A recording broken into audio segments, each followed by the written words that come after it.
السلام علیکم معزز سامعین، آج کی ہماری تحریر کا عنوان ہے شادی سے طلاق تک۔ میاں بیوی میں تلخ کلامی ہوئی، کوئی گھریلو وجہ تھی جو ہر گھر میں ہر روز ہوتی رہتی ہے۔ دونوں کا ایک بیٹا بھی تھا۔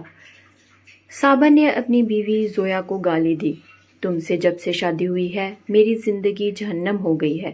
زویا بھی چلا کر بولی، تم نے مجھے اتنا درد دیا ہے، میں اب دعا کرتی ہوں مجھے موت آ جائے، اب تمہارے ساتھ ایک سانس بھی نہیں لے سکتی۔ جھگڑا کسی بڑی بات پہ نہیں تھا۔ 4 سال کا بیٹا ماں باپ کو جھگڑتے دیکھ رہا تھا۔ بیٹا بہت پریشان تھا، کبھی ماں کا ہاتھ پکڑتا تو کبھی باپ کا۔ باپ سے جب برداشت نہ ہوا تو اٹھایا ڈنڈا اور زویا کو مارنا شروع کر دیا۔ زویا چیخنے لگی۔ چیخوں کی آواز سن کر اہل محلہ آ گئے، انہوں نے آ کر زویا کو چھڑوایا۔ زویا کے سر سے خون بہہ رہا تھا۔ بیٹا ڈرا سہما دروازے کے پیچھے چھپا ہوا تھا۔ صابر نے چلا کر کہا، میں تم کو طلاق دیتا ہوں۔ 3 بار طلاق بولا اور زویا بیٹے کو لیے میکے آ گئی۔ بیٹا تھا کہ اس کے دل میں ایک عجیب سا ڈر گھر کر چکا تھا، وہ سب سے ڈرنے لگا تھا۔ 4 سال کا بیٹا وہ امی کی گود میں لیٹا ہوا تھا، امی کا دوپٹہ منہ پہ اوڑھے سو جاتا، ماں سے ایک پل کے لیے بھی جدا نہ ہوتا۔ ادھر باپ نے کورٹ میں کیس کر دیا، بیٹا میں اپنے پاس رکھوں گا۔ کورٹ سے آیا خط موصول ہوا۔ زویا کے بھائی نے خط پڑھا، بتایا صابر نے بیٹے کو اپنے پاس رکھنے کے لیے کیس دائر کیا ہے۔ اگلے ہفتے سنوائی ہے۔ بیٹا ماں کے پلو سے لگا ہوا، امی بابا کیا کہتے ہیں؟ بیٹا اب 6 سال کا ہو چکا تھا۔ ماں نے بتایا، کچھ نہیں بیٹا۔ ماں باپ کو جدا ہوئے 2 سال گزر گئے تھے، لیکن بیٹا آج بھی جب وہ جھگڑا یاد کرتا تو بخار میں مبتلا ہو جاتا۔ پہلی سنوائی ہوئی۔ صابر کا وکیل کافی بڑا وکیل تھا کہ صابر کے حق میں جا رہا تھا۔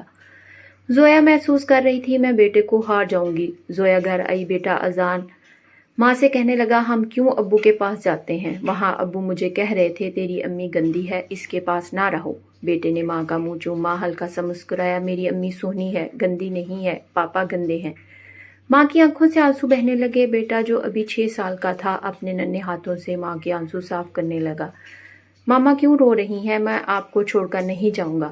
بیٹا ماں کی گود میں لیٹ گیا۔ اتنے میں زویا کا بھائی آیا، زویا کی طرف دیکھ کر بولا، ہم کیس ہار جائیں گے، اذان کو اس کے باپ کے حوالے کرنا پڑے گا، اس کا وکیل بہت بڑا وکیل ہے۔ زویا خاموش ہو گئی۔ بیٹے کا منہ چومنے لگی، کبھی پاؤں چومتی، کبھی ہاتھ، کبھی سر۔ اذان سویا ہوا تھا۔ زویا نے زور سے سینے سے لگایا اور رات بھر روتی رہی۔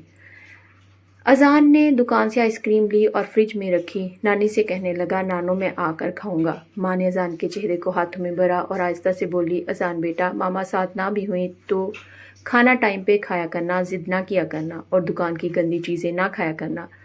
روز رات کو دانت برش کرنا، ماما تم کو روز دیکھا کرے گی یہاں سے۔ بیٹا نہیں سمجھ پا رہا تھا کہ ماما ایسی باتیں کیوں کر رہی ہے۔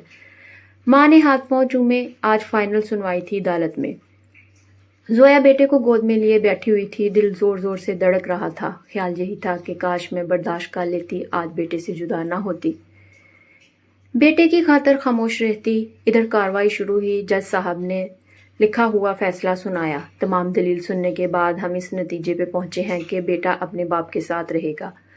فیصلہ سنتے ہی ماں کا کلیجہ پھٹ گیا، ماں بے ہوش ہو کر رہ گئی۔ باپ آگے بڑھا، بیٹے کو اٹھا لیا۔ بیٹا باپ کے پاس نہیں جانا چاہتا تھا۔ بیٹا چیخ چیخ کر رونے لگا، مجھے ماما کے پاس جانا ہے، مجھے ماما کے پاس جانا ہے، چھوڑو مجھے۔ زویا کو ہوش آیا، ننگے پاؤں دوڑتے ہوئے صابر کے پاس گئی، اس کے سامنے گھٹنے ٹیک کر بھیک مانگنے لگی، صرف ایک بار مجھے میرے بیٹے کو سینے سے لگانے دو۔ لیکن وکیل نے پولیس والے سے کہا، اس عورت کو ہٹاؤ یہاں سے۔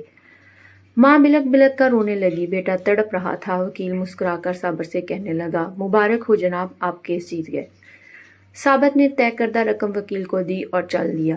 بیٹا ماں کی جدائی میں روتا چیختا، اسے باپ کا گھر جیل لگنے لگا تھا۔ ماں کی شادی کسی اور سے ہو گئی، باپ نے بھی دوسری شادی کر لی، وقت گزرنے لگا۔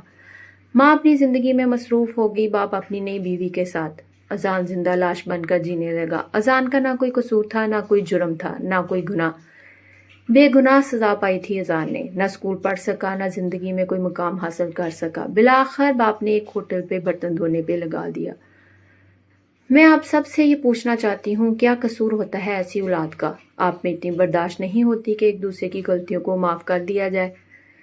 صبر ختم ہو چکا ہے، جانوروں کی مانند لڑتے ہو، ایک دوسرے پر الزام لگاتے ہو۔ میں دونوں میاں بیوی کی بات کر رہی ہوں۔ تم دونوں کی نفرت تمہاری اولادوں کو کھا جاتی ہے۔ پہلی شادی میں ایک دوسرے کی چھوٹی چھوٹی باتوں کو برداشت نہیں کرتے اور دوسری شادی میں بڑے سی بڑی بات پر کمپرومائز کر لیتے ہو۔ نہ جانے آج بھی کتنے بچے ماں باپ کے زہر آلود نفرت پہ قربان ہو رہے ہوں گے، جو بے گناہ برباد کر دیے جائیں گے۔ میری تحریر پڑھ کر اگر کسی نے اپنی اولاد کو بچا لیا تو میرا مقصد مکمل ہو جائے گا۔ یا اللہ ہم سب کو خیر بانٹنے والا بنا دے۔ کاش کہ یہ بات تیرے دل میں اتر جائے۔